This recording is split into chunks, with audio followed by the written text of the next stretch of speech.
Hello, friends. Welcome into Tennessee Titans today. I am Tom Downey here on Super Bowl Sunday as the Bengals take on the Rams. But, of course, we are focused on the Tennessee Titans. And once again, the trade rumors are back for Tennessee on Packers QB Aaron Rodgers. Those are not going to go away across the NFL unless the Packers end up getting a new deal done with Rodgers and he sticks around in Green Bay. Now, we do want to mention the previous reports that Tennessee doesn't really consider Rodgers an option. They're going to stick with Tannehill, and that Rodgers reportedly today from NFL Network is in a better spot with the Packers organization. Did not stop Bleacher Report from putting together a trade package for the frustrating at times Packers QB. Here's what the Titans get, of course, Aaron Rodgers. They give up Ryan Tannehill, 2 firsts, 2 thirds in this year and next year, and a future second-round pick. That is a pretty big premium of draft capital to give up to acquire a franchise QB. But remember, those picks are 2 late firsts, maybe even pick 32 next year, a late second next year, and a late third. So you're giving up basically most of this year, really all of this year's draft and all of next year's draft, since there is no second rounder this year for Tennessee, plus you're dumping Tannehill's contract in the process.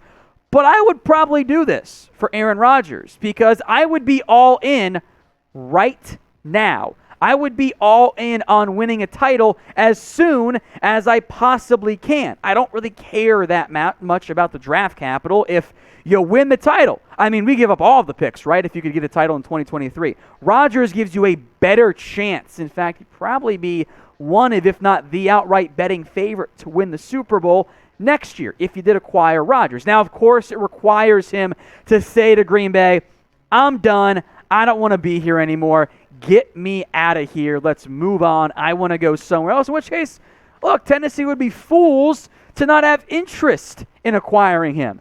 The back-to-back NFL MVP, yes, his age really does bring down the value. He is, of course, 38, will turn 39 next year. He might only have a few more years left. But if you get him, you have a great shot of actually winning the Super Bowl. Tannehill was not and has not been bad for this team overall. He ain't Carson Wentz. He's better than Carson Wentz. But you wonder if he's peaked already. If we've seen the best of Ryan Tannehill, he's going to take this team as far as he has. Kind of like how Jimmy Garoppolo, I think, has taken the Niners as far as he can.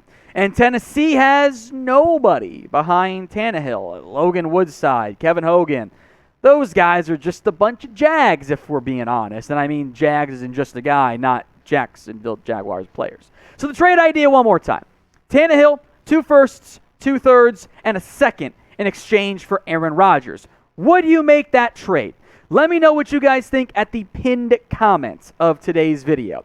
Type in Y for yes you would or N for no you would not. You get the ad break here on YouTube, then take advantage of it. While the ad plays, head down there and type your responses. I will say this, even though I do it, don't get your hopes up. I don't think Tennessee is going to be that ultra aggressive. Maybe that's right. Maybe it's not right, but I don't foresee them giving up the farm, so to speak, to acquire Rodgers. Now, if Russell Wilson becomes available, maybe that intrigues them a little bit more. Maybe you show more interest if a guy like Kyler Murray comes open, but I do not think it is the most likely outcome for Tennessee, which may be a little bit frustrating.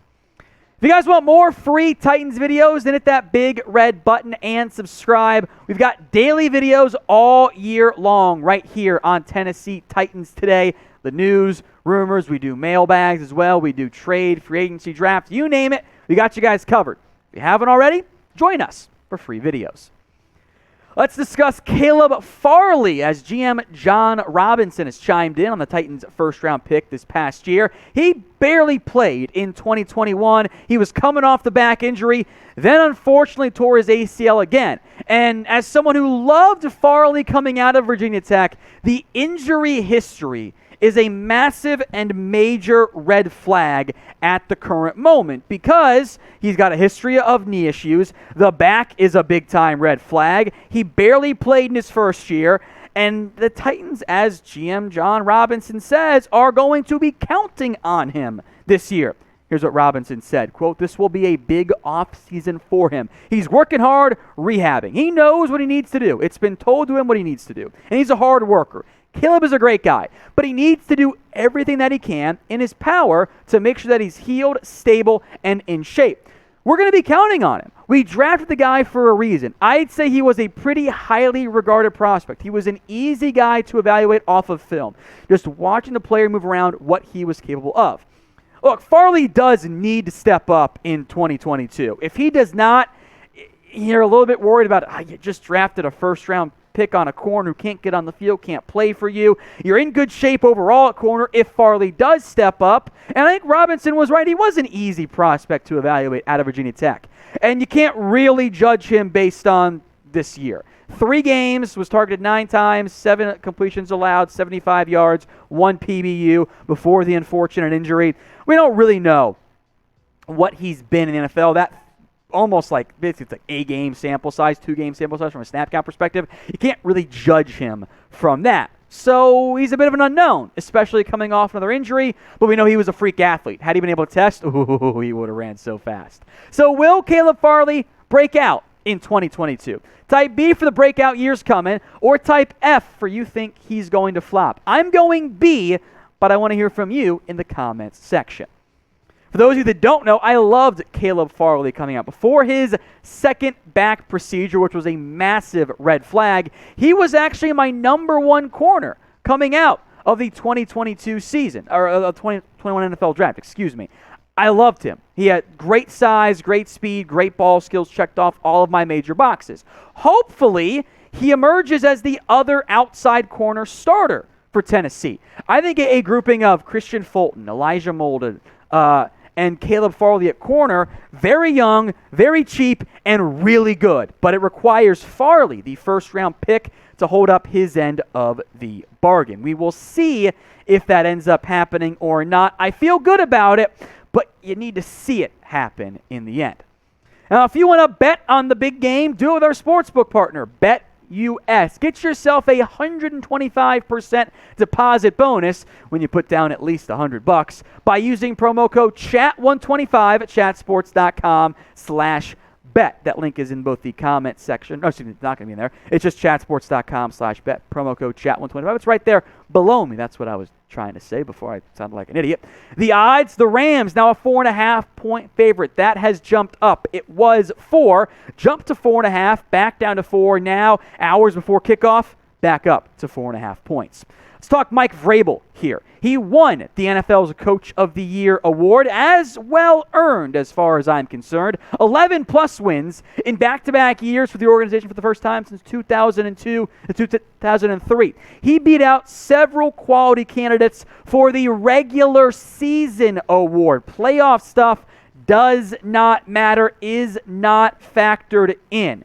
And Vrabel, I think, was deserving because his team, of all the great AFC squads this year, and as disappointing as it was come playoff time, they were the team who got the number 1 seed. Frankly, we should mandate that counts as a playoff win. You were so good in the regular season, you didn't have to play a shitty Steelers team. It should count as 1-1, but that's not how the record books count it, so blah, blah, blah.